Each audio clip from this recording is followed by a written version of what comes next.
You really asking the question why? Man, you a little slower than I thought. Yeah. Look, this is the punchline here. There was no evaluation of the track record of the contractor or its ability to provide financing for the construction of the station.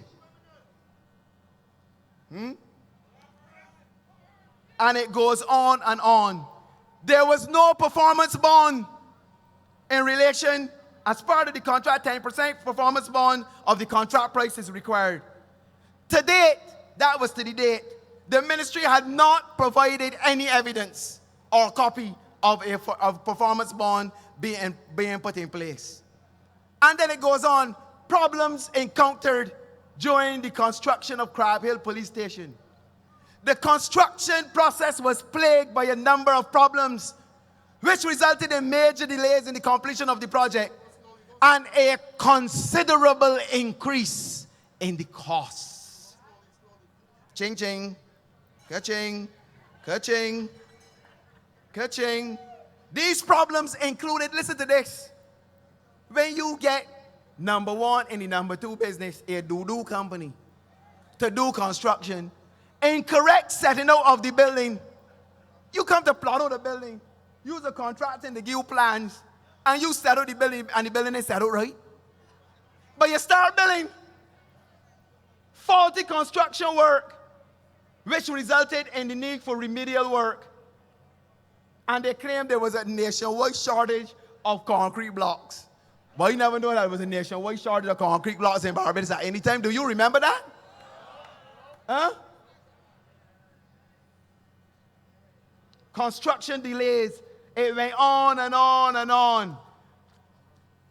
You know that the contractor could not get the thing done and walked off the job. The man said, look, I done with this, I can't get this done. Why can't I read the plan? I done. And when they went and examined the building, I tell you, when a fella knock it, he said, wait, when they ain't got nothing. And the fella bore a hole in that wall there, sir. And when they bore a hole in the wall, nothing but air, other than some toffee papers. They had snow cone cups, 2 used condoms, all kind of things stuffed down in the hole, no reinforced concrete in there. And the man walked off the job. Then the cabinet was changed. Miss Molly was moved from Home Affairs into Economic Development. Oh, Lord. Even worse. But you know what happened? A meeting was held. Minutes were taken. And the contractor was ordered back to work, even though he left saying he could no longer do the project. If a man determines a project and say, I done, if you bring a carpenter at your house, and you're out there doing foolishness, and you ask you a question, and the man said, look, man, I can't get this, do I done? Would you go and tell you go back to work? You will let go the dog on him.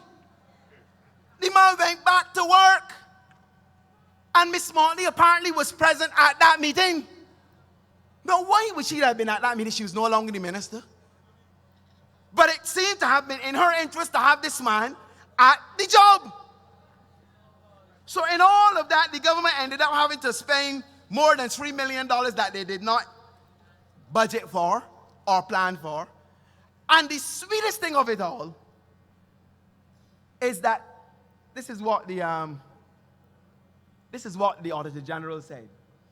In awarding the contract to Jose and Jose, the ministry failed to follow the financial rules as it relates to issuing of a contract before work commences on a project. As a result, the ministry allowed the contractor to work and incur costs without a written contract. And this could have implications for the ministry in the exercising of its legal options to recover damages. A report by the project manager on the 28th of February 2006 aptly sums up the main challenge with this project. Here the project manager, and I quote, "This contract suffered for two reasons: lack of competent construction personnel and finance. In short, A company which is not a construction company is trying to operate in a field alien to its capabilities. Ladies and gentlemen of the jury, I rest my case in this regard. How do you find? I can't hear you, man. It's Mother's Day. Let me hear you.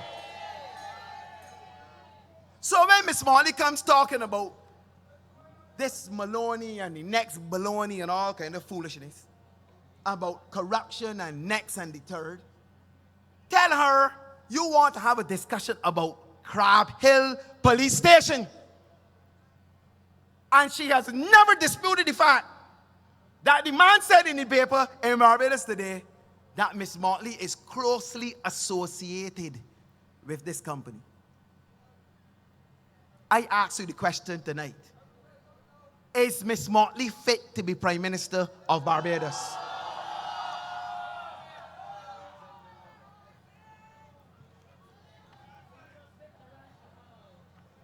Let's move to the Four Seasons project.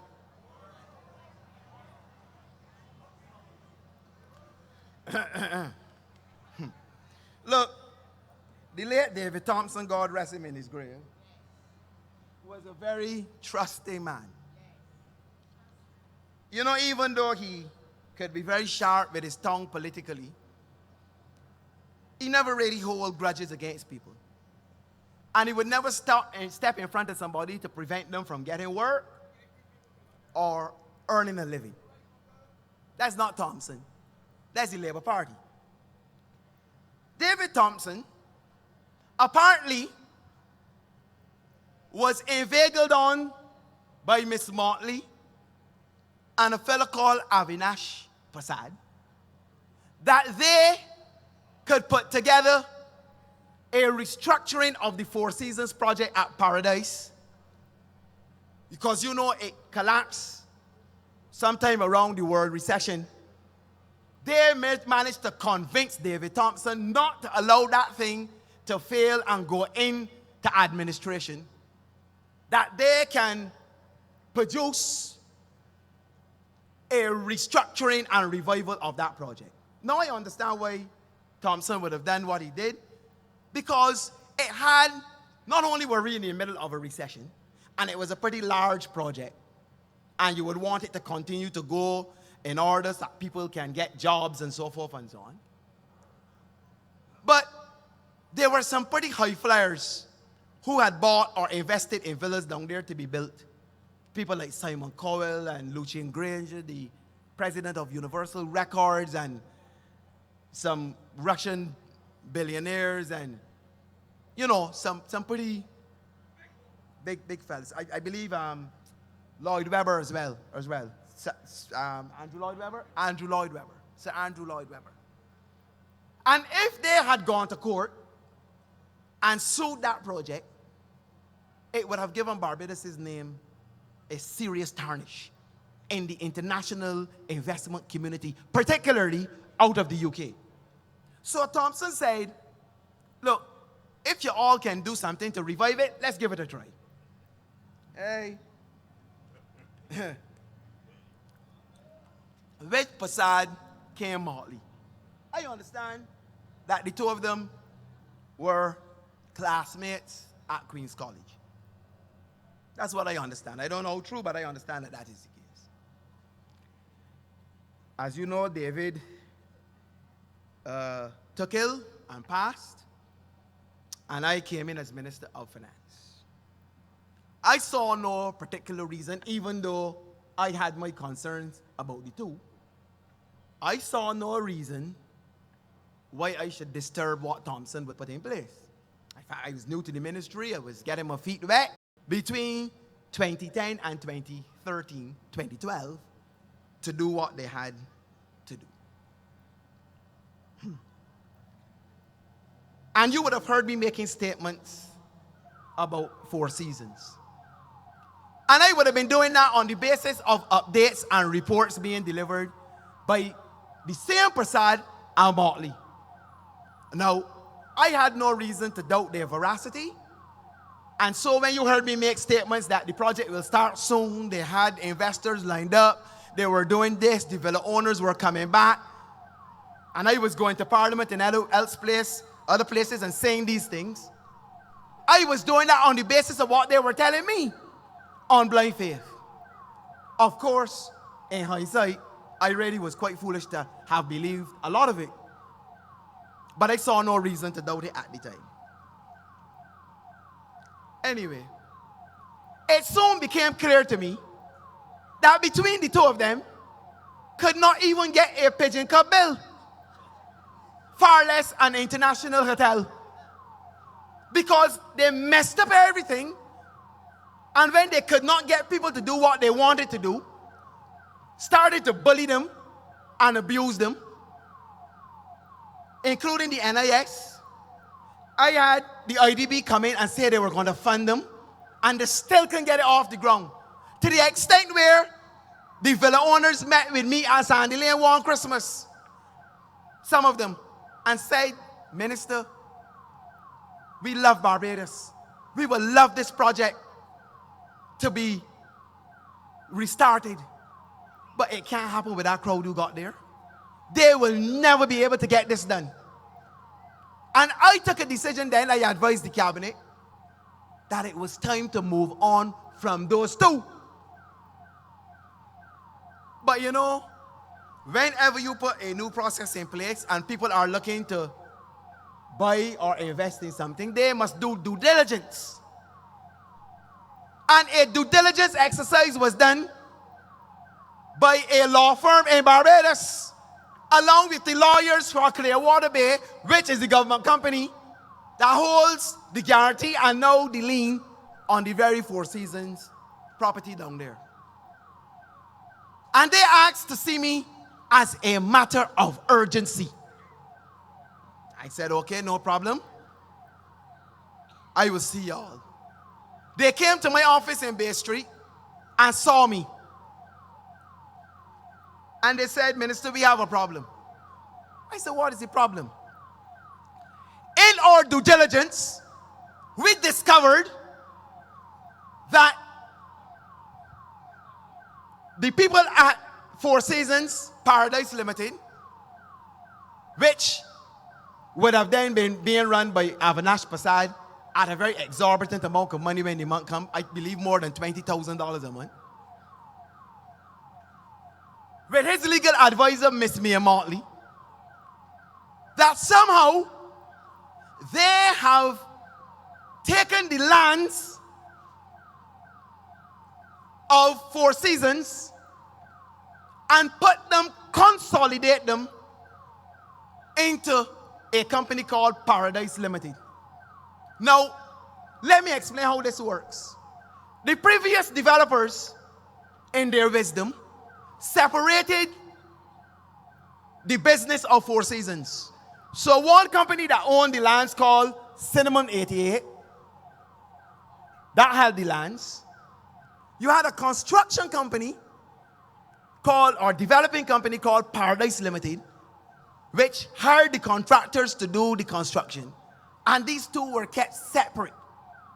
And the reason why they were kept separate is because when you are doing that type of development, you do not want to tie down the land, the assets and the land in the company that is doing the developing, because if anything goes wrong with the company that is doing the developing, those persons who have an action against that company could lien on the land.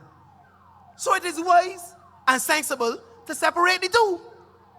And as things happen, the project collapsed in 2008, leaving a whole set of creditors who had business with the developing company but had no connection to the land. Somebody gave legal advice to Mr. Prasad and Paradise that they should consolidate all of them in one. That is what I was told. And I was then asked, did you give permission, or the Ministry of Finance give permission for this to happen? I said, well, I don't know anything about it. The permanent secretary and investments was there. She said she didn't know anything about it. I asked the lawyer for Clearwater Bay, Mr. Adrian King, now QC. He said no, he does not recall, and he's the board secretary. Any such resolution coming to Clearwater Bay or notification. And I said, but how could they do this? Because what it did would have been to imperil $60 million of the taxpayers' money by putting all of the unsecured creditors in a secured position. Now, that's why I tell you something wrong up top. That could only be at worst, or I should say at best, bad legal advice, which does not surprise me. But at worst, it is ignorance on stilts. You know me, you got stilt, man, and you put it up in the air. That's ignorance on stilts. But you know what is the amazing thing about it? And this is the punchline. I really wish they would silence that thing over there. That gonna be some BLP person that put on that, you know. But I want you to listen to me carefully because they ain't stopping this party tonight. They are not stopping this prosecution tonight. Do you know what is the amazing thing about it? That among the creditors and persons owed fees and whatever else were owed, that would have gone from an unsecured position to a secured position because of that decision, was a company with which Ms. Motley is closely associated. Cranston put up the document. Look at there, look. You see it? It says E.D. Motley and Company Corporate Counsel, August 2012 to December 2012. This is legal fees. 6 months worth of legal fees. $1,416,234.73. So it means that if anything were to happen, if that decision was allowed to stand, that anything happened down there and that land was sold, that Miss Motley's company, the company she was working for, would have secured its fees, 6 months of fees at 1.4 million Barbados dollars in 6 months. And she was on the job from 2010. And my understanding is that she made more than 5 to 6 million Barbados dollars. But she criticizes Hal Gollop. She criticizes Michael Yarwood. You know why? They may come from nowhere. They may come from nowhere, so they can't make fees. But she can get $1.4 million in 6 months. And then turn around. And through legal advice, or otherwise, they could have tried to secure their fees by tying the land of Four Seasons into the debts owed by the developing company. Shame. It is shameful. It is shameful. It is disgraceful. And that is why I asked the question tonight, as I asked it on the launch meeting. Is it possible for the devil to frown on sin? It is impossible for the devil to frown on sin. That is what I say. And I take that line from Chagallus. I ask you tonight, in relation to the issue of Four Seasons project and the role that Miss Motley has played down there, by the way, another failure because they never got it done. And I had to scatter them from both there. I ask you tonight, as I lay this charge sheet before Mayor Amor Motley, how do you say? Guilty or not guilty?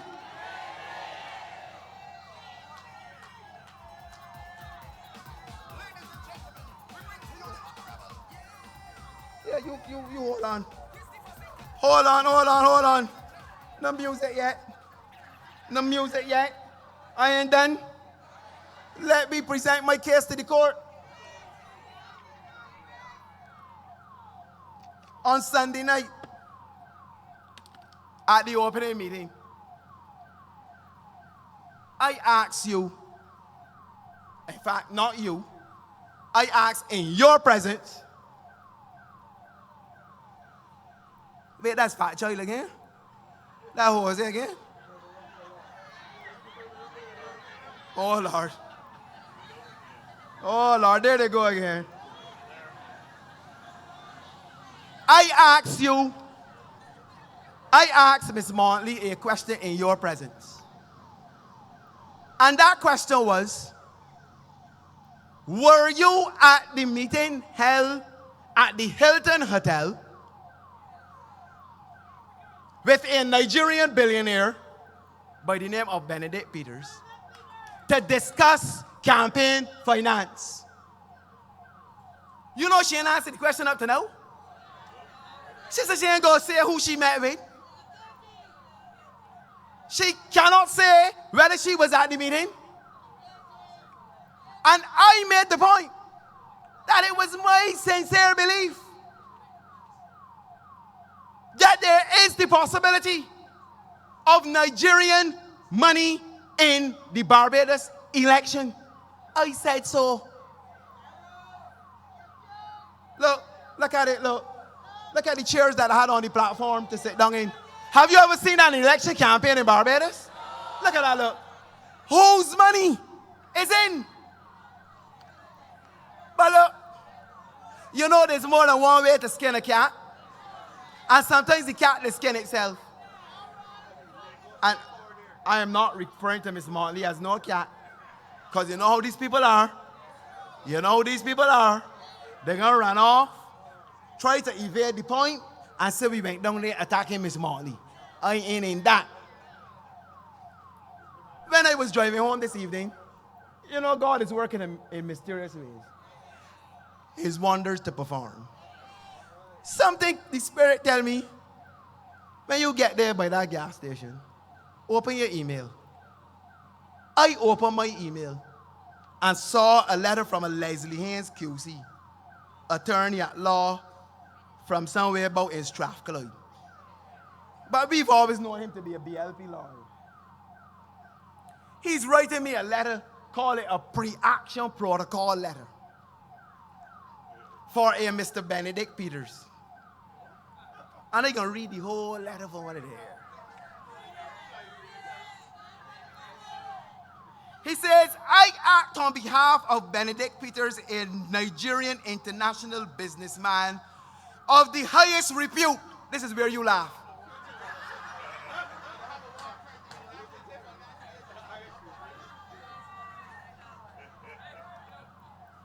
My client is a Christian and a major financier of the gospel of Christ. Gospel in capital G, and of course, Christ, capital C. He has nothing to do with the Islamic radicalism and actively combats Islamic terrorism globally. Thanks for the information. My client is the executive chairman of A2 Group and complains that on Sunday, the 6th May 2018, at the launch of the Democratic Labour Party's election campaign at the netball stadium, I thought we were holding at the National Stadium, but this is now the netball stadium, you defamed him to an assembled crowd and persons watching the event on the internet. This is a Nigerian billionaire, you know. My client has seen and heard your speech. I wonder who you heard it from. On the internet, and is outraged by your allegations, insinuations, and innuendos. Nice legal words. In particular, you allege that my client met with the leadership of the Barbados Labour, notice I said leadership of the Barbados Labour Party at the Hilton Hotel, and that the said leadership was seeking to get money from my client. You further suggested that my client was, quote unquote, funneling money into Barbados' election, just like the Russians were putting money into the American elections, unquote. You categorically stated that Nigerian money is trying to influence the outcome of the election, clearly suggesting that my client is the source of such money. Well, I used to play, when we were small, we used to watch the girls and join in, playing a game called hopscotch. With this hopping and scotching all over the place. Because he's trying to put together some case. Most egregiously, you hear the word? Most egregiously. You made reference to Boko Haram, an notorious renowned Islamic terrorist organization. And so interspersed references, hear the words? Interspersed references to my client's name as to suggest that he was involved in the organization. But you were present, many of you, and you can attest to the fact that I never said the man was part of any organization. Nonetheless, in their natural and ordinary innuendo meanings, your words mean and were understood to mean that my client is improperly seeking to influence the 2018 general election. Never said that. My client, he is providing large sums to the Barbados Labour Party for the purposes of the outcome of the said elections. I never said that either. He is associated with a terrorist organization. I definitely never said that. He is a criminal or has criminal propensities and or is associated with Boko Haram, an Islamic terrorist organization that kidnaps schoolgirls. Well, I never accused the man of any such thing. And he is anti-democracy and is prepared to use his money for improper purposes of influencing the outcome of the Barbados elections. The words you use are completely false, baseless, and malicious. They constitute a serious and grave defamation of my client personally and professionally. Oh, they have caused him great hurt and distress and international embarrassment. And my client has never contributed money to the Barbados Labour Party, its leader, or any other political organization in Barbados. This is the one that got me. I tell you, it's more than one way to skin a cat. He instructs me that he met with Miss Motley.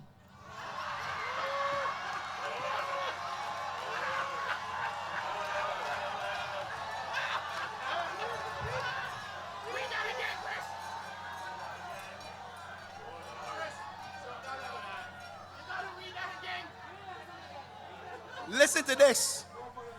He instructs me that he met with Miss Motley while on a family vacation in Barbados.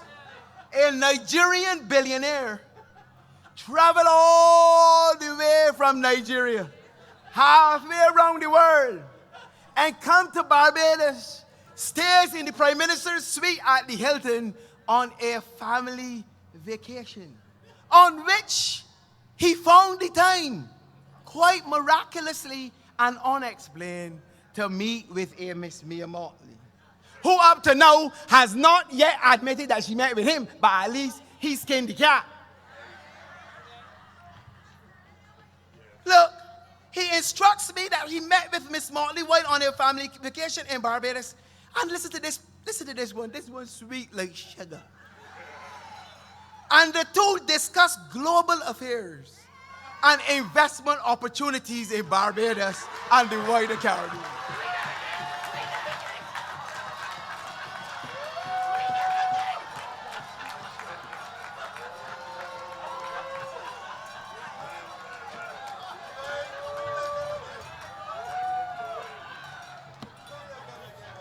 Folks, look, you cannot make up this stuff in Hollywood. You really can't. Look, they met to discuss global affairs and investment opportunities in Barbados and the Caribbean. Look, hear me with the Minister of Foreign Affairs. Hear me with Senator Darcy Boyce, who's the Minister of Energy, since his companies are into the oil sector. Hear me with the Prime Minister of Barbados, who has overall responsibility for Invest Barbados and investments. Hear me with Don Villinis, who is the Minister of Trade, Industry, Commerce, and International Business. Hear me with Richard Seeley in tourism. Whose ministry has responsibility for the Barbados Tourism Investment Inc., BTI, and the Hilton Hotel itself? Hear me with the Chamber of Commerce in Barbados about investment opportunities. Hear me with Mr. Herbert, I hope, of the Private Sector Association about investment opportunities. But my God, he ain't even with me. And he's the Minister of Finance and Economic Affairs. But he finds way to meet with Miss Morley, the leader of the opposition, to discuss world affairs. We feel that they're discussing in that meeting world affairs. How Boko Haram kidnaps some girls in Nigeria. What could they have been discussing in that meeting? Well, I don't know. And up to now, Miss Morley cannot say to the people of Barbados, has not been honest enough to say to the people of Barbados, yes, I met with him and we talked about world affairs and investment opportunities in Barbados. What investment opportunities was Miss Morley meeting with this man about? Citizenship by investment? Passports? How many passports? And what they cost? We want to know what Miss Morley discussed in truth and in fact with this Nigerian billionaire who came to Barbados. He ain't staying in the Hilton. He ain't staying in Port Ferdinand. He ain't staying at Palisates. He ain't staying at St. Peter's Bay or Sugar Bay. But he secreted himself at the Hilton in the Prime Minister's suite. He and his family on a vacation in Barbados. And he met with Miss Morley. I tell you tonight, and then they got the unmitigated gall, the intestinal satisfactory about what was discussed in that meeting. I am telling you tonight that I am prepared to call her a heinous perpetrator of terminological inexactitudes.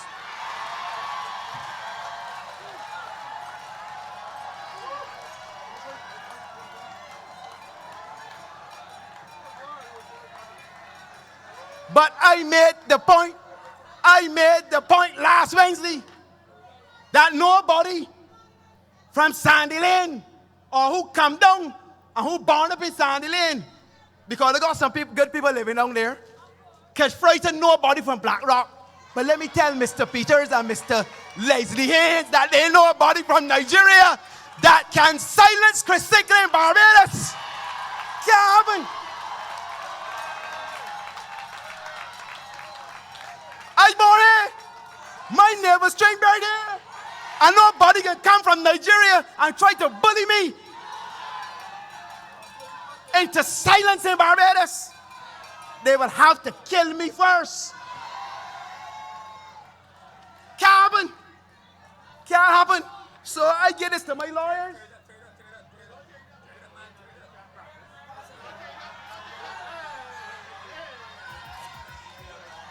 Let me hear y'all, man. Tell Mr. Peters and them, this is Democratic Labour Party country, and we are not allowing them to silence us because we have to know the truth, the whole truth, and nothing but the truth. Ladies and gentlemen, good night, and may God bless all of you.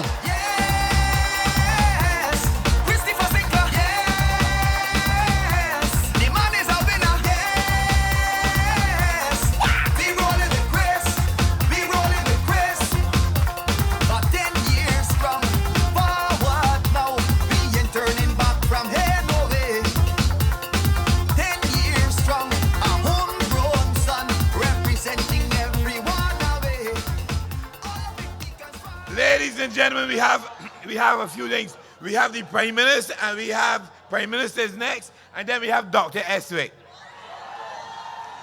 But before that, in respect of the mothers, we are going to do 3 presentations. Quick. So just half a second. Fruit baskets. Come forward, Pierre.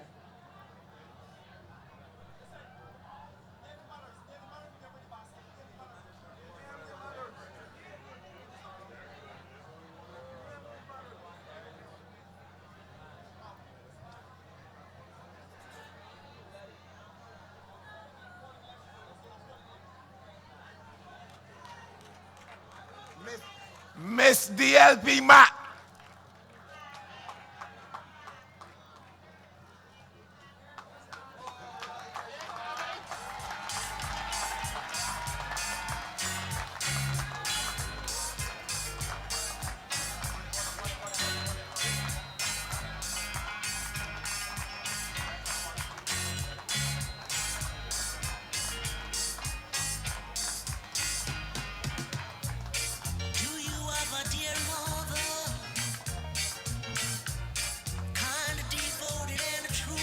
The next representative for St. Michael North, Miss Kim Judah.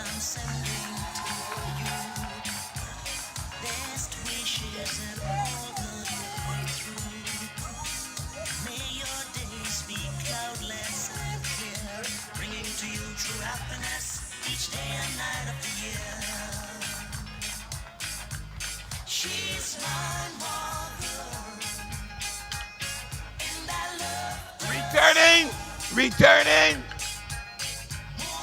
to St. George South, Dr. Suku.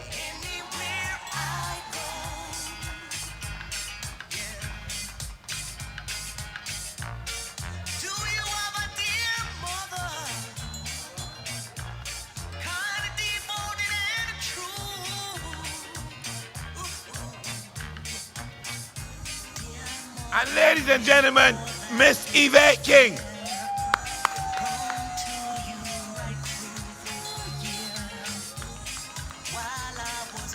Those are Mother Day's tokens to show a little appreciation for the hard work and the strength of Barbadian women.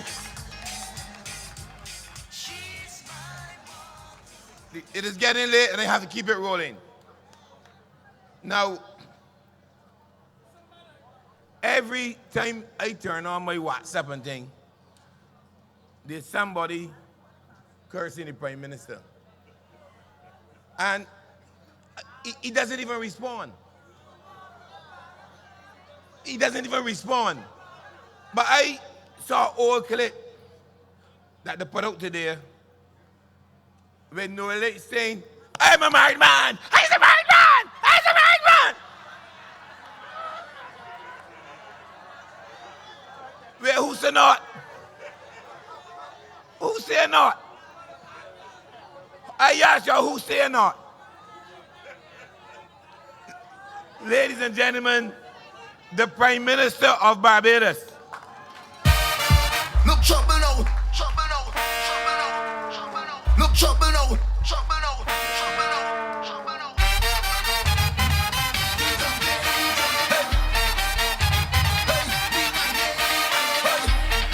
Look trouble now, hey, we coming down, say we coming down, like a, hey, ass, hiders do it like a boy.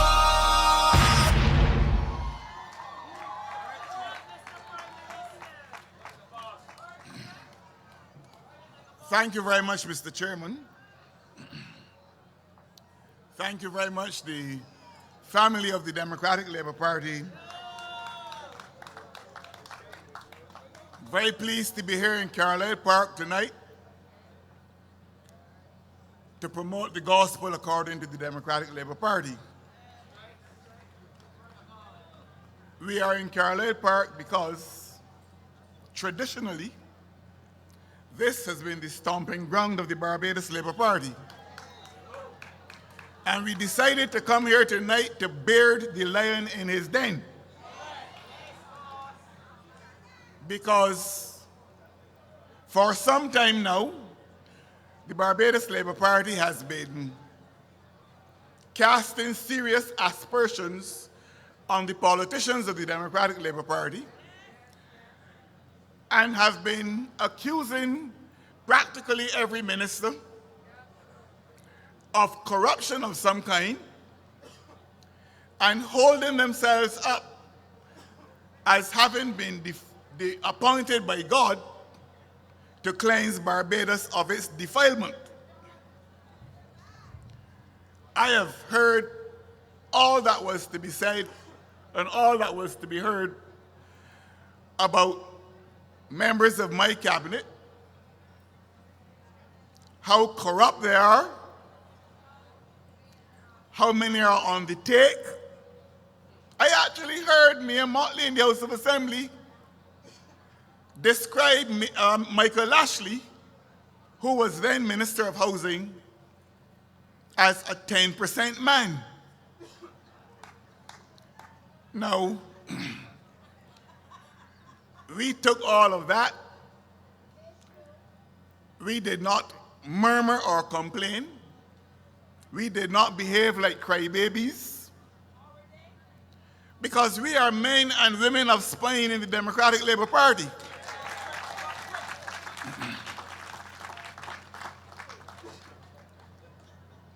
They tried to suggest that instead of looking around me to see what was going on around me, that I was preoccupying myself with what was going on in the Barbados Labour Party. Well, there's a good reason I don't look around me looking for thieves, because I came up in an environment, a domestic environment, where being a thief was no part of my domestic culture. So I don't know how to look for thieves. I really don't. But many years ago, in the year 1933, to be precise, an article appeared in the Advocate newspaper entitled "Motley to Stand Trial." I read the article. I like research. And the article said that a man by the name of Ernest Dighton Motley was committed by a grand jury to stand trial for fraudulent conversion, and that he had been prosecuted by a woman by the name of Marion Power. Now, the moment I saw Marion Power's name, I became alert. Because in 1952, my father, my late father, bought 2 acres of land in Marchfield, St. Philip from Marion Power.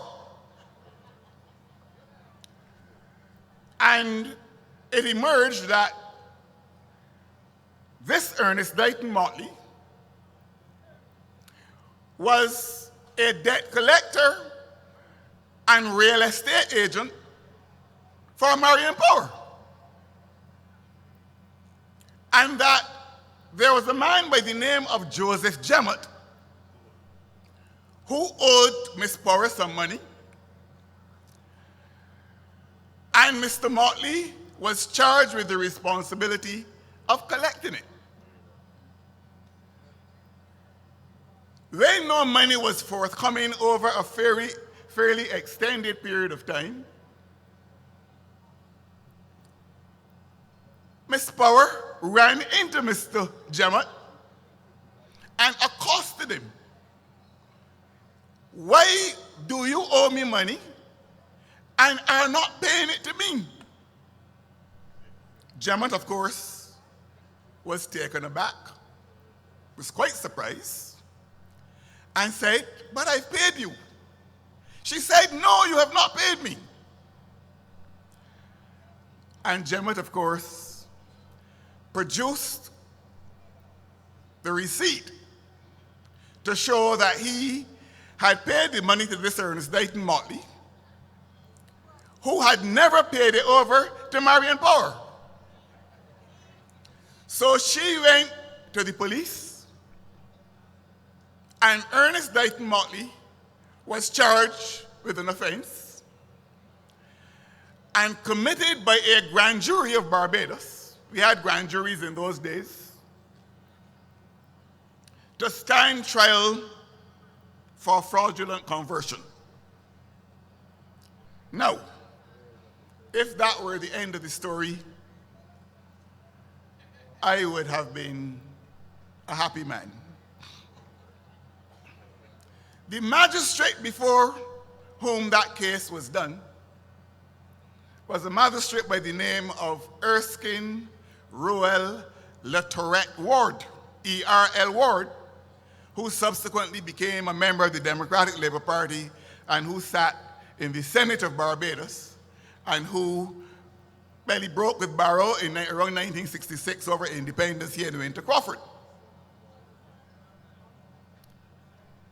But the case was prosecuted by the then Solicitor General of Barbados. Do you know who the then Solicitor General was? Grantley Herbert Adams. So tonight, Mayor Motley leads Grantley Adams' party. Grantley Adams, having ferreted out and exposed for all to see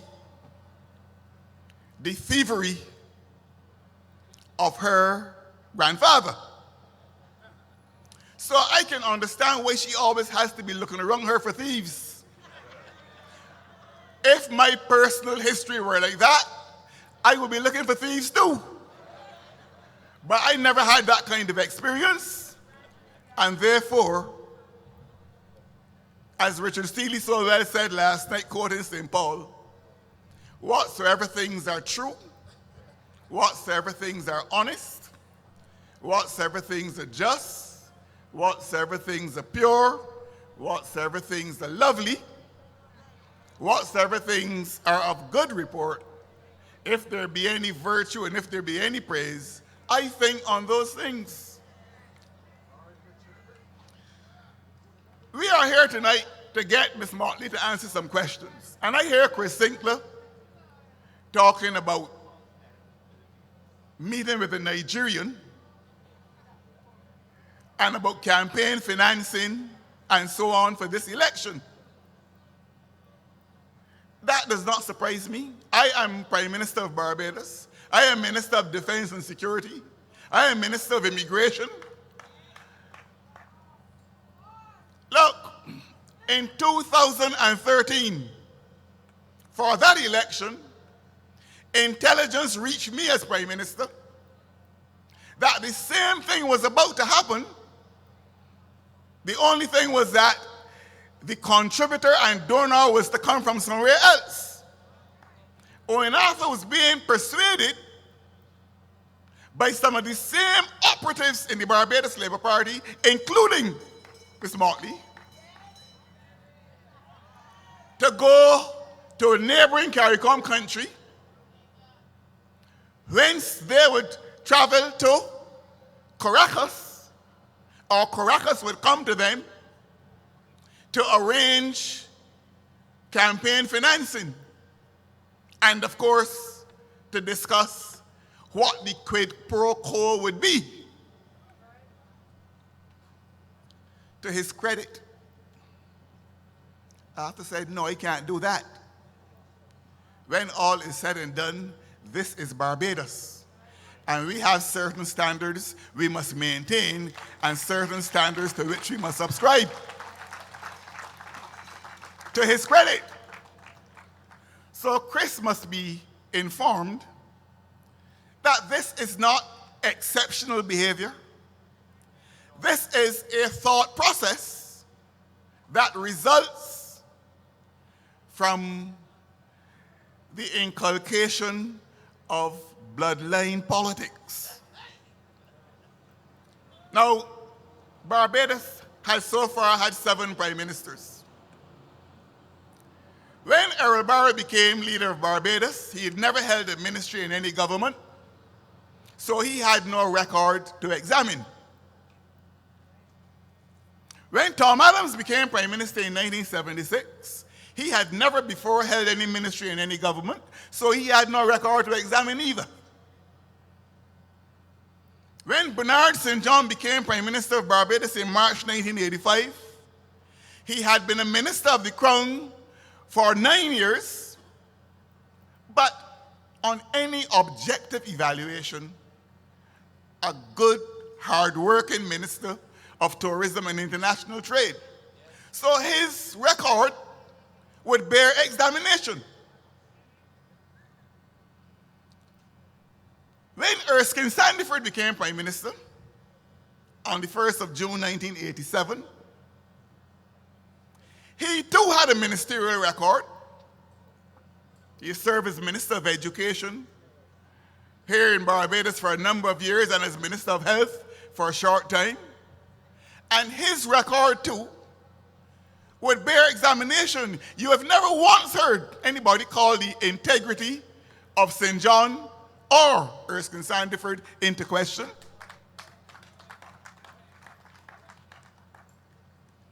When Owen Arthur became Prime Minister of Barbados, he had never held any ministerial office anywhere, so he had no record to examine either.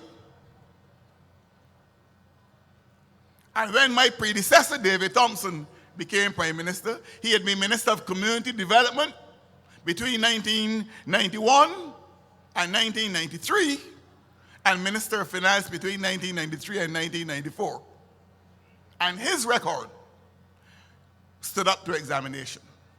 I became Prime Minister on the 23rd of October 2010 after being Attorney General for 2 years and 9 months.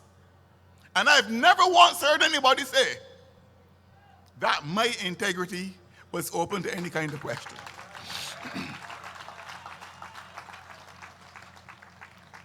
But this lady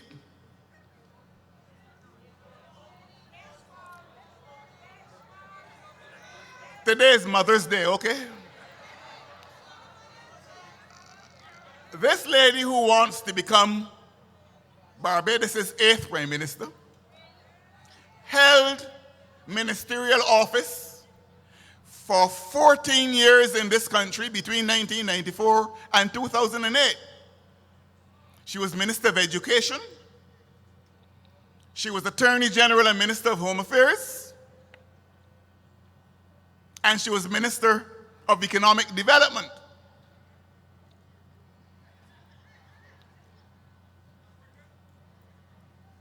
So she has a record to be examined. And we have to decide what kind of record it was. She was also opposition leader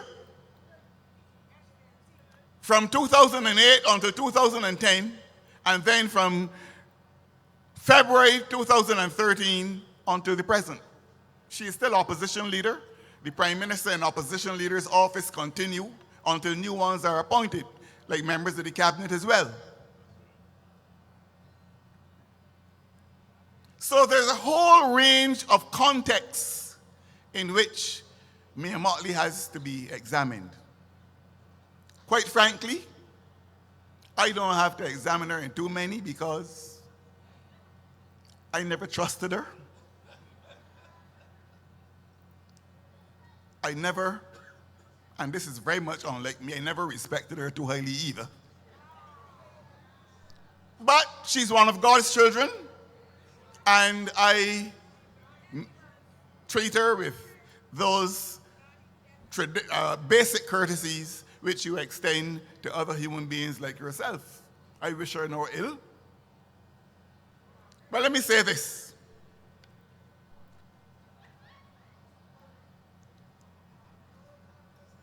I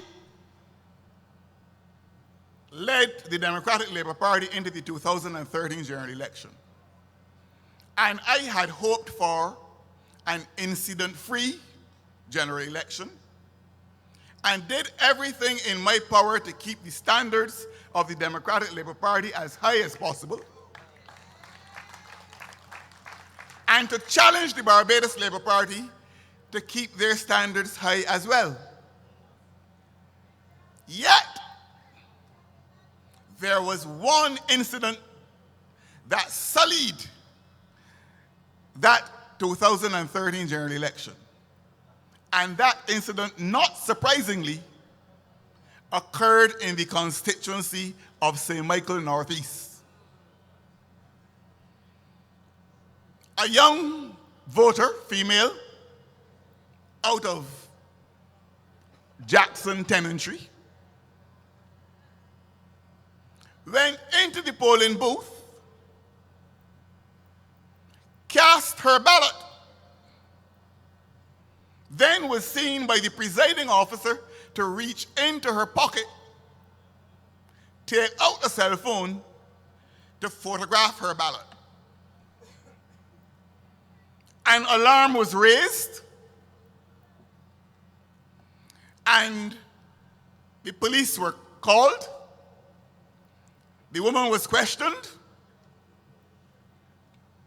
and she confessed that she had photographed her ballot in breach of all the protocols of secrecy applicable on election day. She was asked, but why did you do it? She said, I voted for Miss Motley, and I had to take the photograph to show her that I had done it. That's what the police record, the police report says. Now I ask you a question.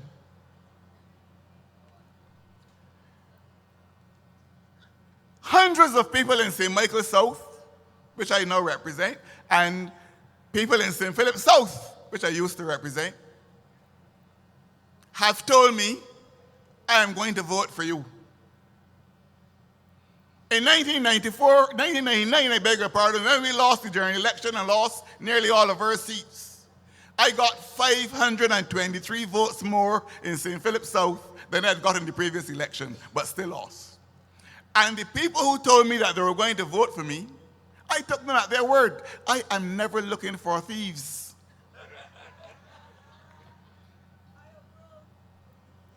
Why would a voter have to satisfy Miss Motley, according to what that police report says?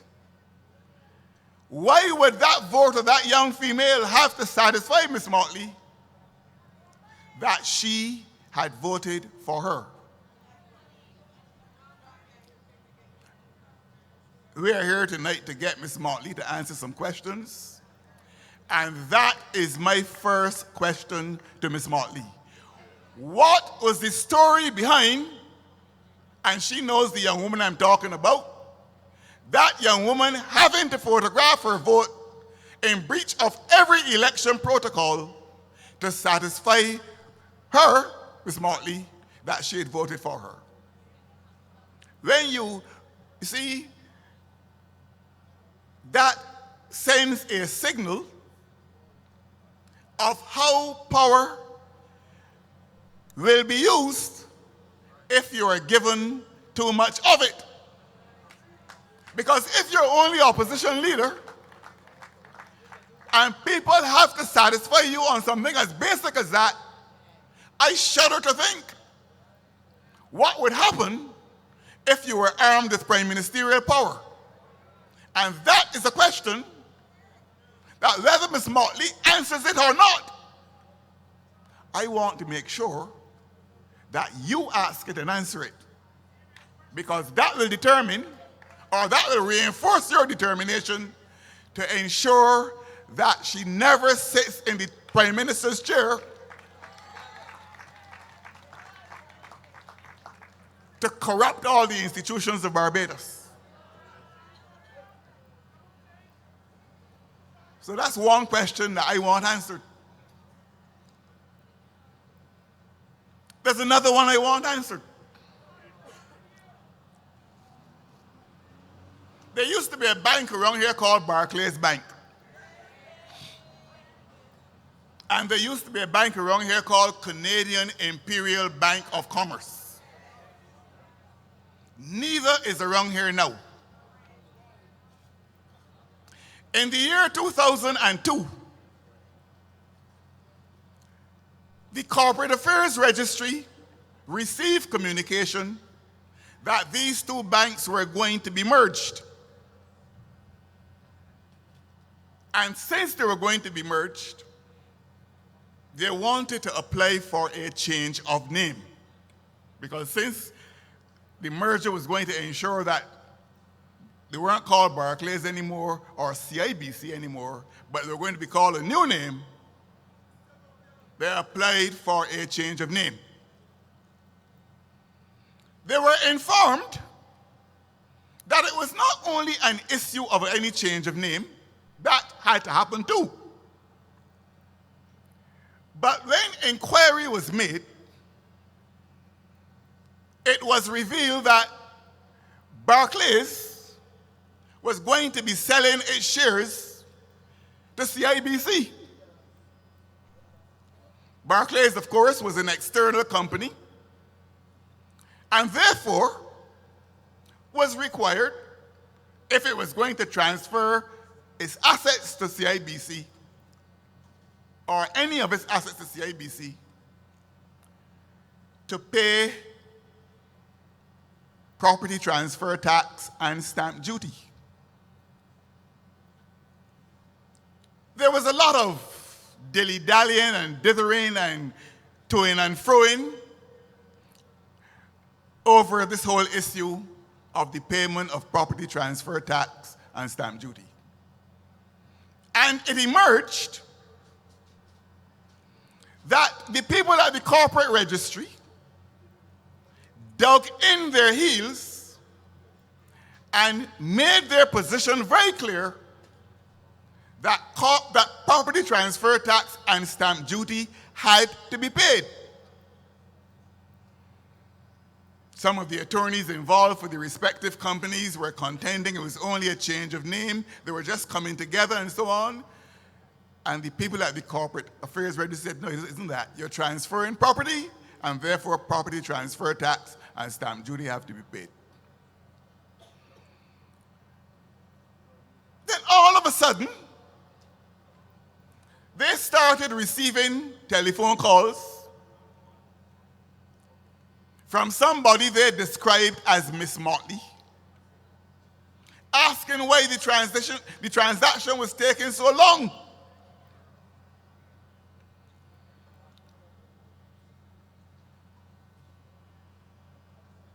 They applied to the Solicitor General's chambers for a legal opinion just to make sure that they were on good ground, but they were certain that they were right. The Prime Minister at the time, Mr. Arthur, left the country on government business. And before the legal opinion could be got back from the Solicitor General's chambers, a waiver of property transfer tax and stamp duty had been given to Barclays Bank. That waiver of property transfer tax and stamp duty amounted to just over $87 million. $87 million in a $7 or $8 billion economy at the time.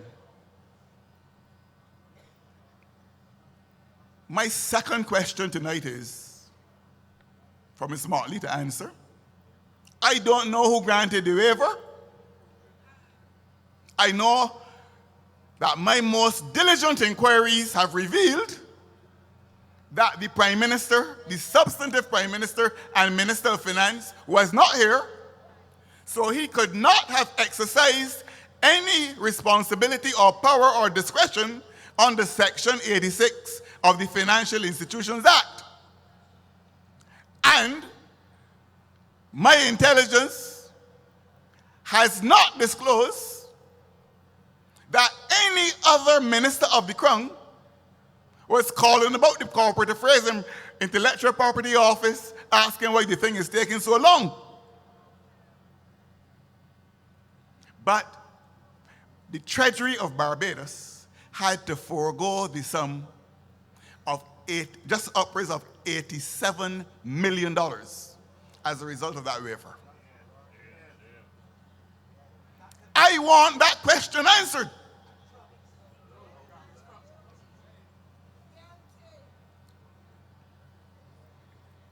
And there's a third question I want answered.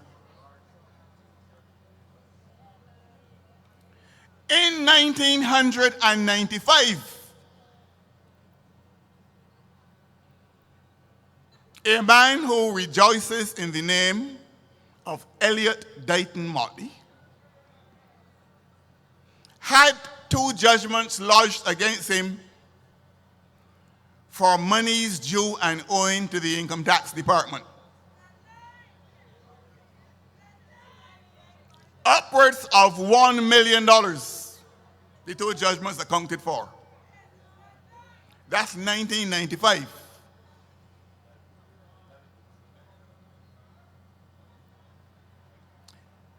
In 1998, there's the, if you look on the screen, number 107 of 1995, in the matter of the Income Tax Act, Chapter 73, and in the matter of the judgment registered against Elliot Dayton Motley on the 23rd of January 1995, in the sum of $1,031,284.37, and so on.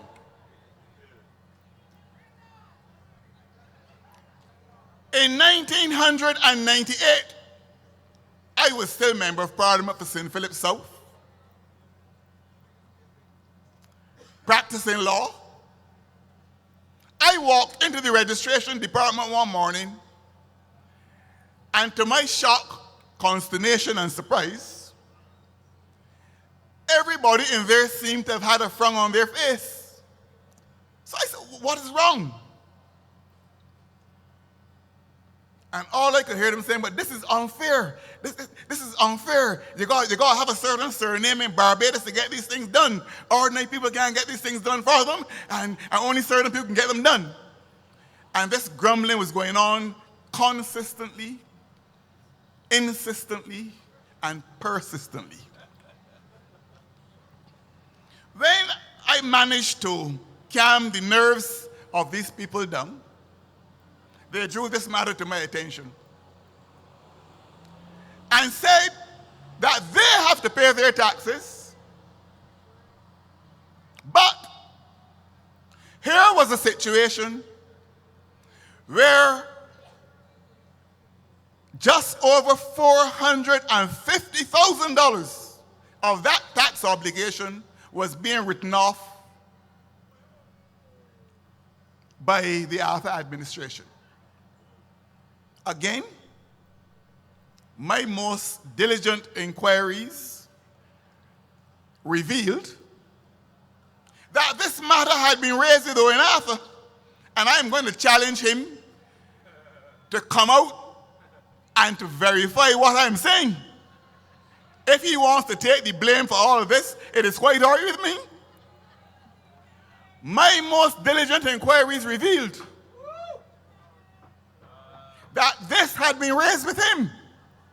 And he said, under no condition could that write-off be given. But as soon as he turned his back and traveled overseas, it happened. You heard somebody say here tonight, I think Chris Inglis said it, that at a certain stage in his incumbency, he was afraid even to go as far as St. Vincent. Because when he get back, you know what he will find. That is a fact. So I want the question answered. Who was it really that brought about that substantial tax write-off under the Income Tax Act in 1998 that so riled every employee in the registration department, and that imbued them with a sense of injustice in Barbados, because they thought that people who could afford it were not discharging their burdens, and they who couldn't afford it had to discharge theirs. I want that question answered. We are here to ask questions tonight. I want that question answered, as I want to know who caused the Treasury of Barbados to forego over $87 million in property transfer tax and stamp duty in the year 2000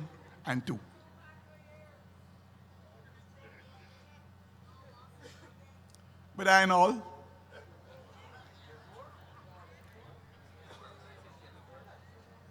I said to you that at one stage of her political evolution, Ms. Motley was Minister of Economic Development between 2006 and when the government left office. As the Minister of Economic Development, she also had responsibility for the Urban Development Commission.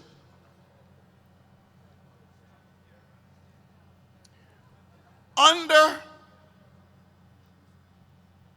a program in the Urban Development Commission called the Community and Tenantry Roads Program,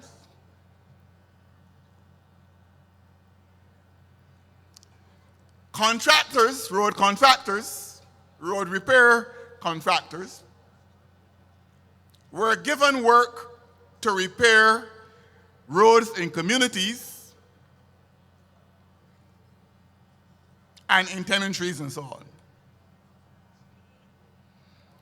In the financial year 2007 to 2008, and that was the last financial year that they were in office. In fact, they didn't even complete it because we came in January. 19 contractors were on record to do road repairs in 10 urban tenantries and in urban communities. 19. Cow Williams, Rayside, Arthur Construction, AD something, a whole set of them. 19.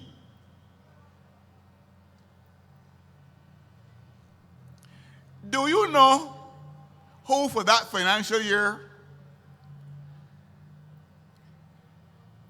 got the most money to do road repairs?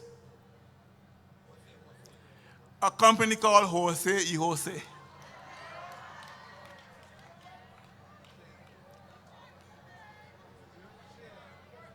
So it was not only in building police stations, for which they had no experience or expertise, but it was also in doing roads. And the common denominator in that equation was the fact that on both occasions, Mayor Motley was the minister in charge. I want that question answered too. You imagine Jose getting a chance to repair more roads than Rayside? You ever had so much ignorance in your life yet?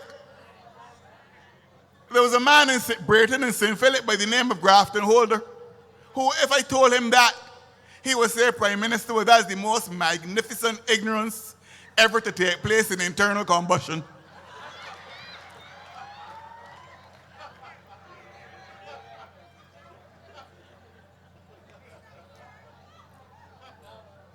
So that is what we are facing in Barbados tonight.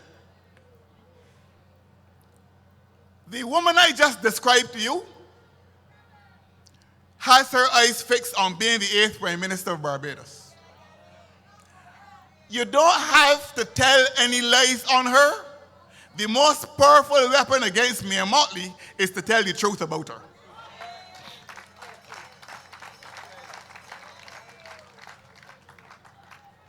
And I said in Tweeside Road last night, and I'm going to say it here again tonight,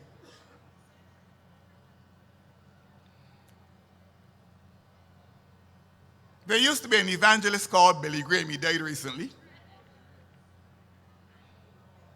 And Billy Graham said something which I've always internalized because he's right.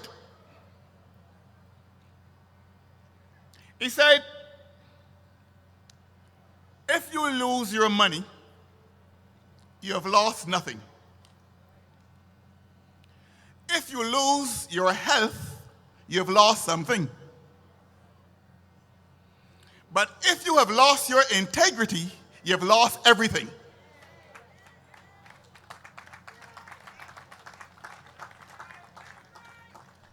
And there used to be a senator in the United States of America by the name of Alan Simpson. He used to represent the state of Wyoming. And around the year 1998, 99, he was introducing former President Gerald Ford to an audience at Harvard University. And he too said something that I will quote for your reflection. He said, if you have integrity, nothing else matters. But if you don't have integrity, nothing else matters.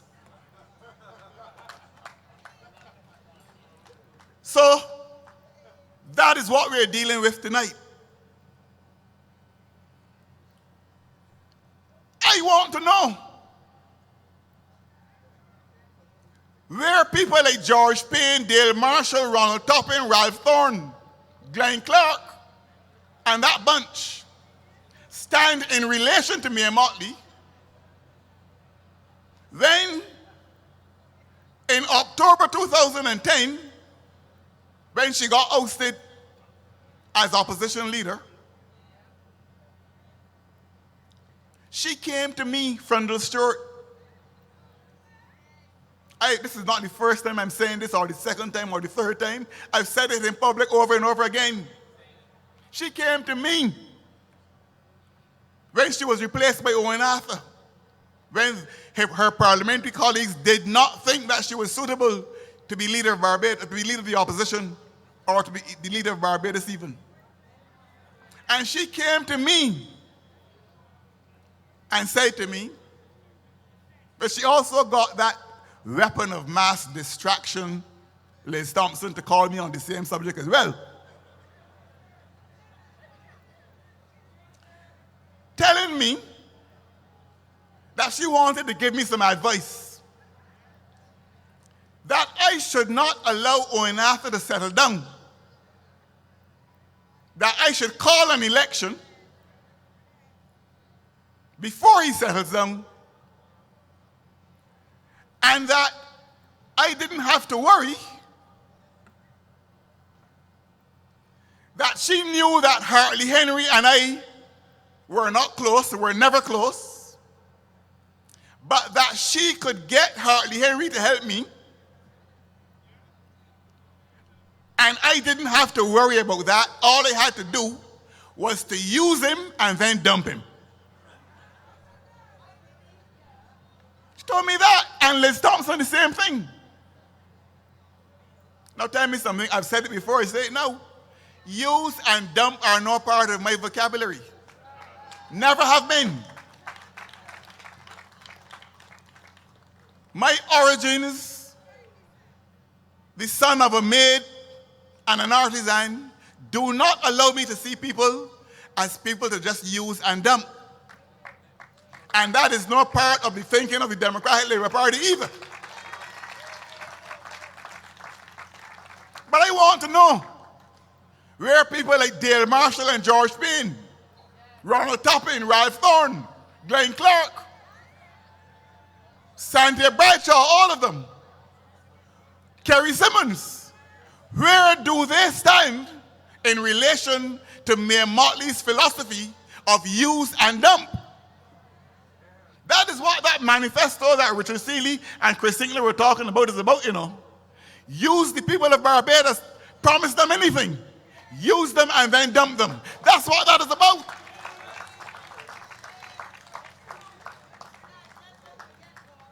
So ladies and gentlemen, comrades and friends,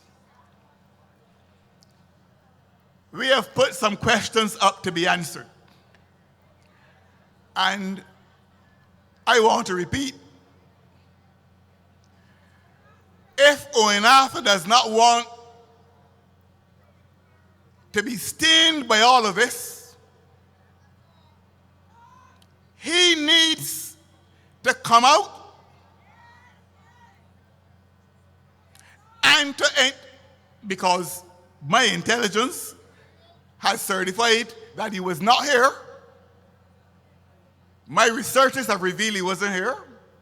He needs to come out and state his position on what was going on in his government in relation to waivers and exemptions and tax write-offs.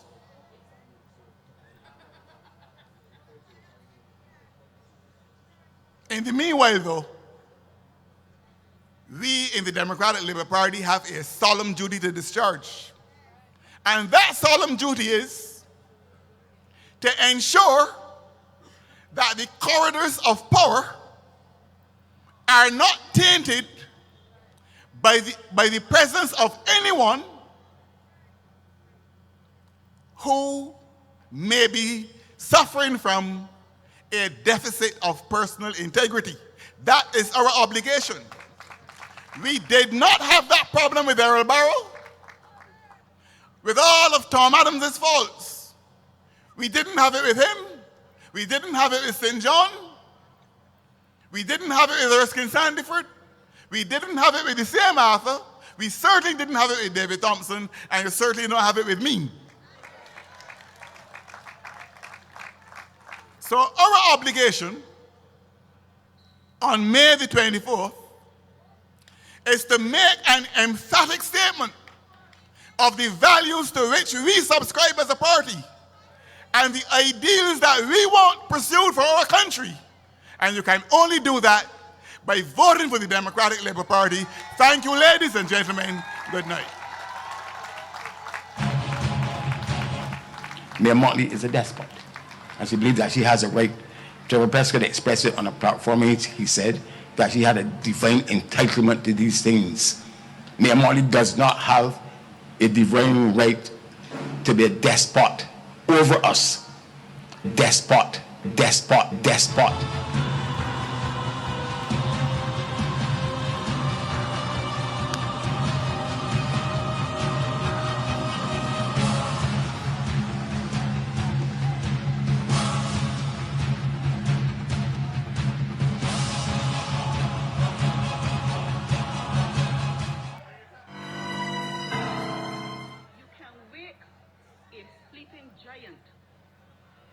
If you have to.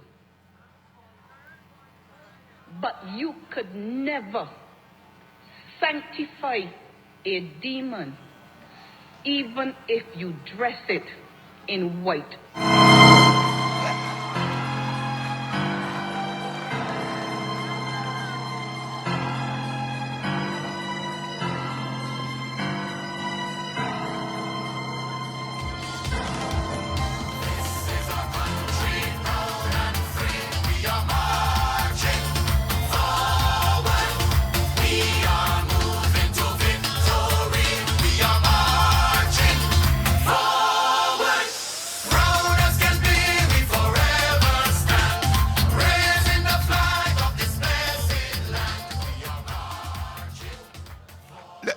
Look. Ladies and gentlemen, Dr. David Eswick.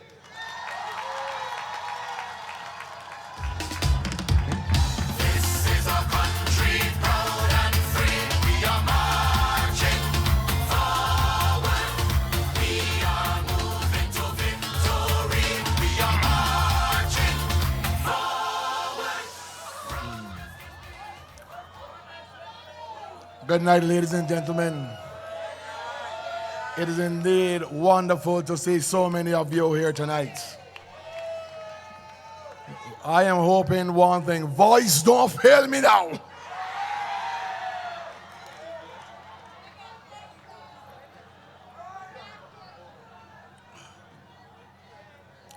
Look, I'm going to take my time tonight. And I'm going to go through, one by one, what Mayor Motley presented in her manifesto to carry this country forward. I think it has become important to do such because there are people out there who have on red shirts some of them no church, who seem not to understand that there come a point in time when you have to put your country first. You must move the country beyond politics in the interest of national development.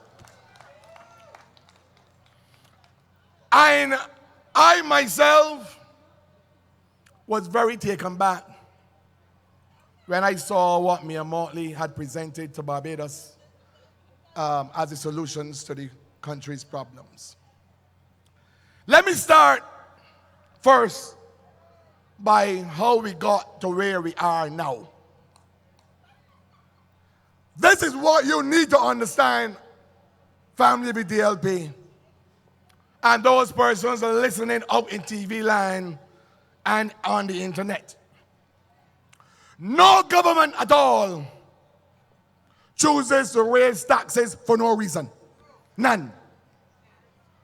No government at all chooses to cut expenditure if it does not have to. None. When the Democratic Labour Party came to office, right before the DLP came to office, Owen Arthur, and I always want to quote the man. The man was speaking in a constituency meeting in St. James North. The man was speaking on September the 6th, 2006 at Royal Eastman branch meeting. When Arthur said, Bajans wanted to die, but did not want to go to heaven. That is correct. So, right, Bajans wanted to go to heaven, but didn't want to die. He said that he had to sell the land to pay the bills. He went on to say that he had a $500 million hole in the economy. That was in 2006. In other words, the $500 million hole Oenata was talking about was the fiscal deficit that he created. That means he was spending $500 million more than he collected in revenue every year before the Democratic Labour Party came to office. Now, understand that. When David Thompson came to office and the recession began to strike revenue of the government, we had an additional fall of about $400 million, add the two together. That is $900 million in fall off in revenue within 4 years, and the deficit therefore ballooned to about $1 billion under the Democratic Labour Party. That is not caused by the DLP. That was not mismanagement, Motley or Askell. It was just the circumstances of the $500 million above revenue and then a fall off of $400 million that meant that the deficit ballooned to almost $1 billion. But on top of that, Minister Sittler can tell you that Oenada is a crafty old crow. When he therefore left office, he changed the accounting system. So on top of the $1 billion in deficit that we had, Sittler had to bring to book the debt for the prison, the debt for the ABC Highway, the debt for the Hall of Justice building, and the debt for the Coast Guard redevelopment, ballooning the deficit to about $1.3, $1.4 billion. These are facts. Now, here we are, and this was confirmed by the Central Bank governor recently, that the country is faced with three problems. One is the deficit I just told you about. So we are spending right now about $1.35 billion more than we are collecting in revenue. He said, two, we got a problem with our reserves. Then he went on to say we have a problem with our debt overhang. Now I now get to what Mayor Motley has proposed to do in the context of what I just described to you is the present reality of the economics of Barbados. First thing she decided to do is to reduce revenue further by taking out the NSRL, reducing the VAT to 15%.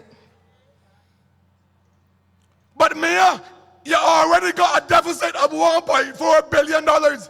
If you reduce collecting revenue from NSRL, as well as revenue from the value-added tax, where the money gonna come from?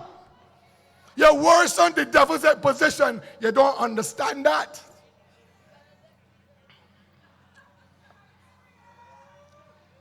And on top of that, she goes on to say she's going to increase minimum wage, so she's going to create a bigger expenditure.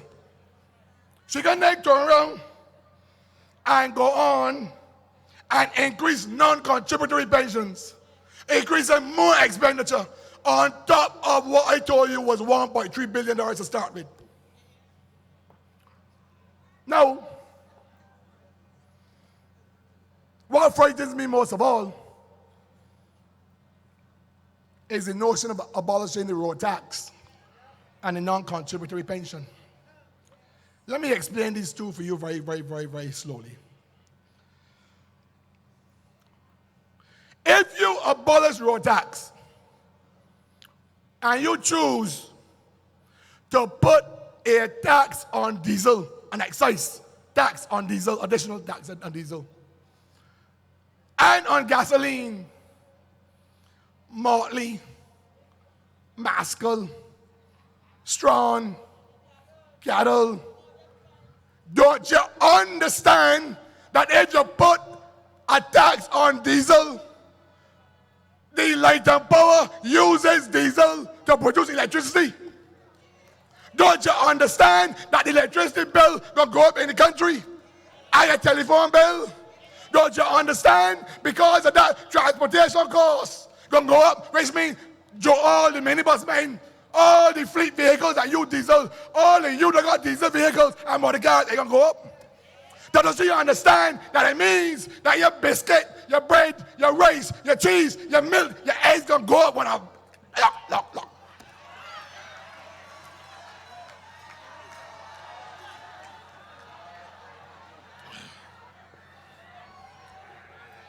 It is arithmetic. And then, and you know what bothered me about it, right? I read in the paper, Strawn saying, you know, we have costed everything. Everything they were costed. Strawn, you can cost anything, but how you gonna pay for it, you clown? You can go in the supermarket and cost $5,000 in groceries and bring it to the cash register and don't have the money to pay for it. When you in school, boy, bucket of thought.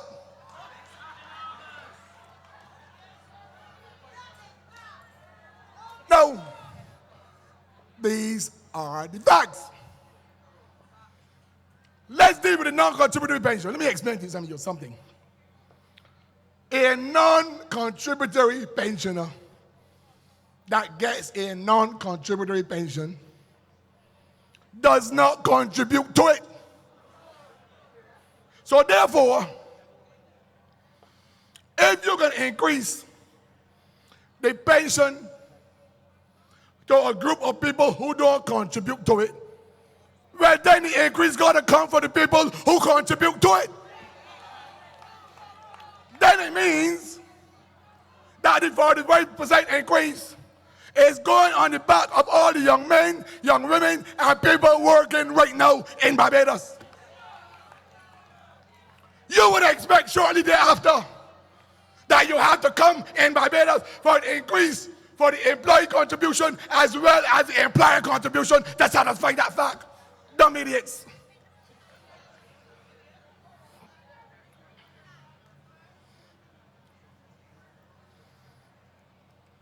But it's the one that bothers me most of all. It is talking about a lack of understanding of this whole notion of debt restructuring and management. I remember, we have looked at some elements of this before, and in analyzing all of the elements of debt restructuring, there are three principal components. And there is no consensus among the IMF, Moody's, or Standard & Poor's, or Fitch as to how to go about dealing with it. All I can tell you is this: when you reprofile your debt and you go to a lender and say, "Lender, I want you to reduce the interest rate for me. I want the lengthen the time for the loan to be repaid," the lender is going to take a loss. What Mia does not understand is that Moody's and Standard & Poor's see debt reprofiling as a debt default. And if they are advancing in Barbados that the strategy that should be used should end up as debt reprofiling so as to get the money to pay for the goodies, what you will do is have Barbados blacklisted as a country that would have defaulted on its debts for the first time in the history of the country, Motley. That is why another strategy and approach had to be contemplated. And that is how the difference will be shown between what they are proposing and what we will advocate and advocated before. You cannot. We have never defaulted on a loan. And as a result of that, to posit that as your solution, don't take my word for it. Go and check what Moody's and Standard & Poor's say about debt reprofiling. It's the IMF who does not see it as a default. But the IMF does not set your ratings. Your ratings are set by Moody's and Standard & Poor's, and they see it as a debt default. That, for me, is a clear understanding that the Barbados Labour Party, they don't understand these issues. And if you put the government in their hands, making such fundamental errors and a lack of understanding of international financial matters and debt management matters, grab over smoke all the way pipe.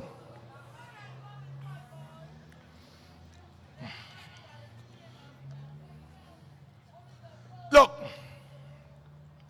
I already told you that you have a scenario where the government was spending $1.3 billion more than collecting in revenue.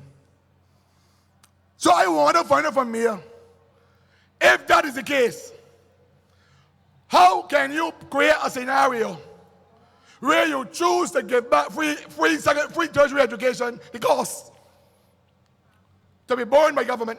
That's an additional, you want to know how much that is, boy? How much?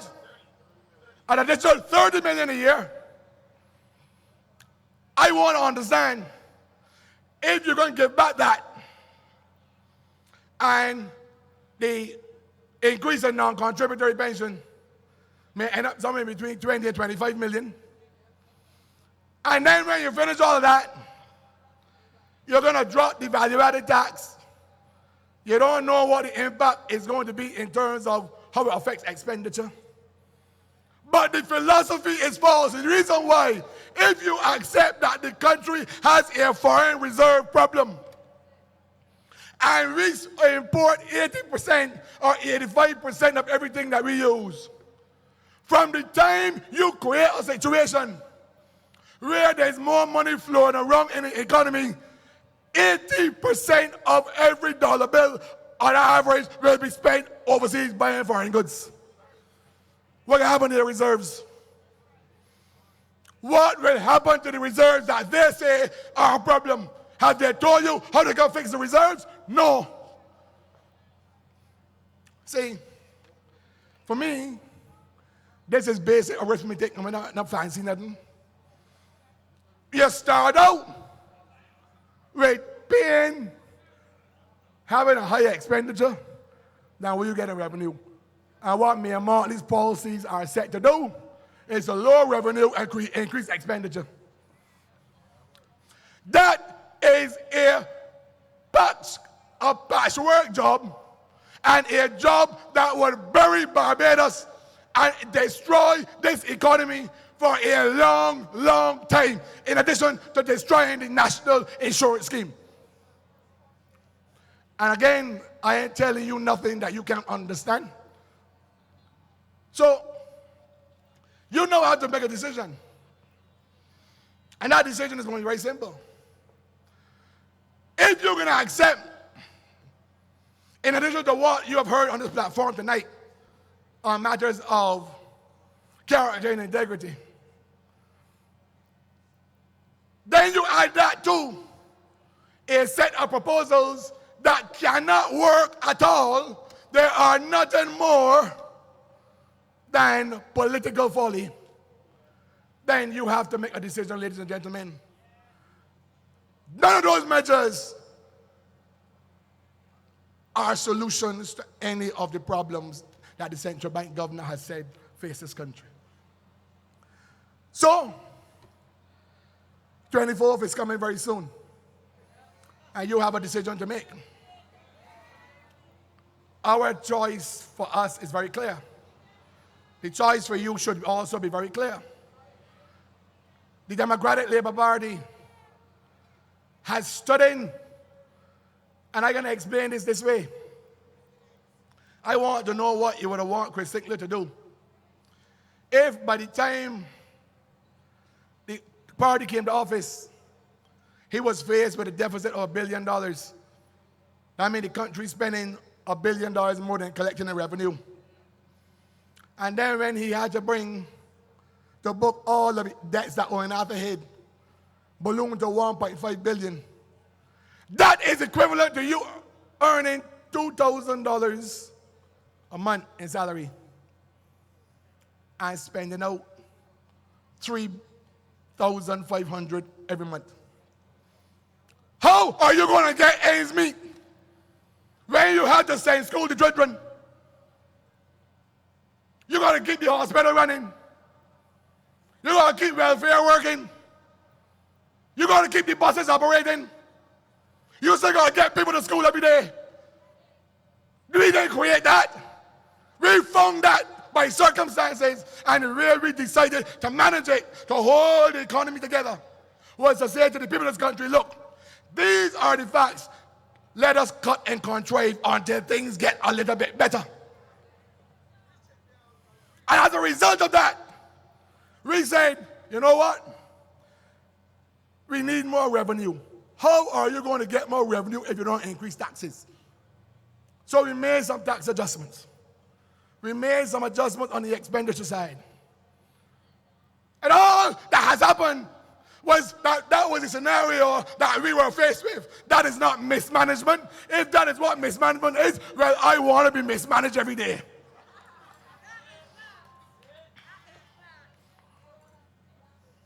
So I want you to understand, when you hear them out there talking, these are the facts that the country faced.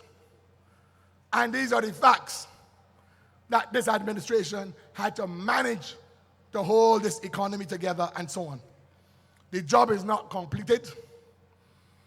But if you give the job to Mayor Martley, all of we going through the headers.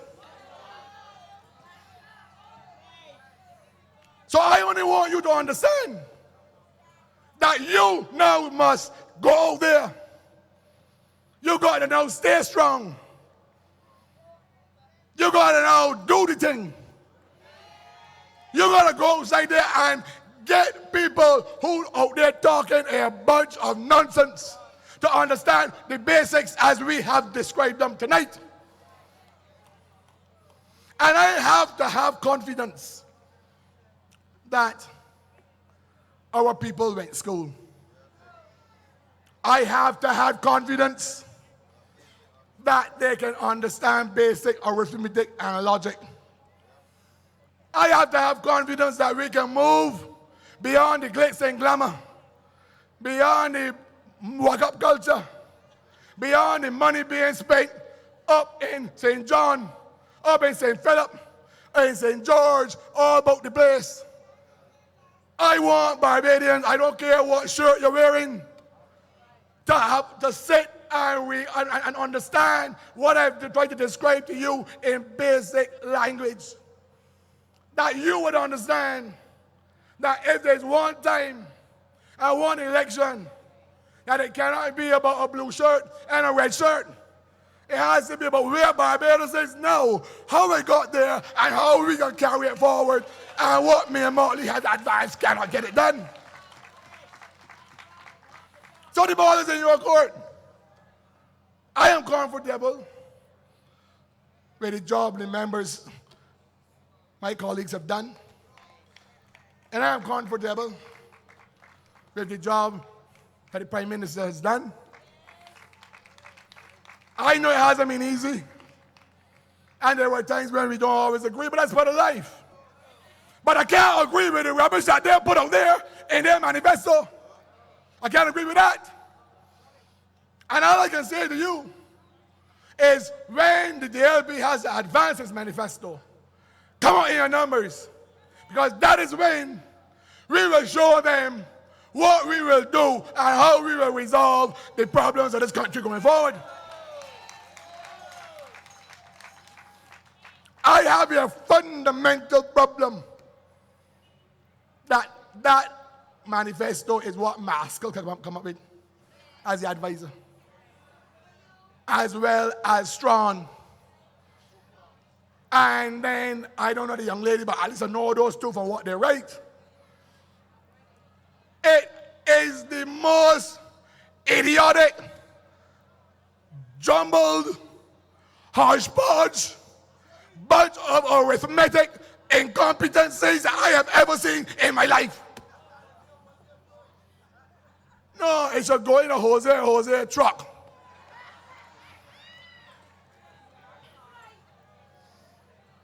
And I want you, ladies and gentlemen, tonight, not to fear. You don't despair.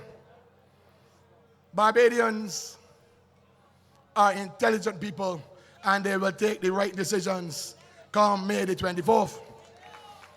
And all I will end tonight by telling you are these two fundamental factors. One, everything me and Marley has advanced will worsen the foreign reserves of Barbados. Two, everything me and Marley has advanced will worsen the deficit of Barbados. Three, right there you can't vote for me and Marley. These are the facts of life. If this is your country, you love it and you want to protect it and help us to advance the country on behalf of your children and grandchildren for the future. And I will end by simply saying, look, we in Guyana, we in Jamaica, we in Trinidad and Tobago, we are Barbadians. And this is Barbados. And it is now more than ever that you understand your responsibility to country first. And if you love this country called Barbados, you cannot allow me and Motley, Clyde Maskell, as well as Strawn and Carol and that group with those idiotic, dumbfounded ABAB school choiceless policies to be used to advance Barbados anywhere. It can only carry us into the doghouse. So, I want you, therefore, to do one thing for me then. Do the thing on the 24th. Bring home every candidate for the Democratic Labour Party. Call your mother and your father. Call your brother. Call everybody who was on the sidelines. And you tell them, come out and vote thee. I on the blocks. And I know there are some out there who saying, well, you know, we ain't doing that until we get money. That is the culture that they put out there. But our money is in educating you to do the right things. Not here one-off, one night drinking of some alcohol and partying. When that is all done, the policies of the Barbados Labour Party don't crash Barbados, and the same people who got the money can be sucking salt. So, do the thing, ladies and gentlemen. And I want you to therefore tonight, as the night is getting late, to go to your numbers, stay strong, vote for the Democratic Labour Party. We all love you, and we want your support come the 24th of May. Thank you, ladies and gentlemen. Good night. This is our country, proud and free. We are marching forward. We are moving to victory. We are marching forward. The St. James South bus in front of the Bionic Man shop. St. James South bus in front of the Bionic Man shop.